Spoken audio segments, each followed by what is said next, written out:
30 Days of Policing, Day 21, and we're talking pacing vehicles. Being able to pace vehicles as a new police officer is a great tool to catch speeders, but you have to know how to do it. Don't worry, I got a little diagram for you to help you along the way. Here's how you pace a vehicle. The first thing is this. This will be our police vehicle. This will be our speeder. It doesn't matter what speed the police vehicle has to go to catch up to the speeder. It only starts to matter when the distance between the two vehicles stops changing.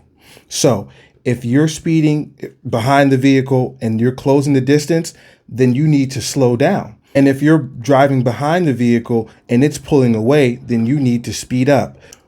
Once the distance between the two vehicles stops changing, then and only then can you start to pace a vehicle. In some states, it's 0.3 of a mile. In some states, it's 0.4 of a mile. And in some states, it's an even greater distance. Don't lie. If you can't get 0.3 of a mile, or that vehicle turns off, or it speeds up, then you either have to let it go or try again. Finally, every police vehicle should have a certificate inside of it that says this vehicle was tested and is approved to be used to pace the speed of other vehicles.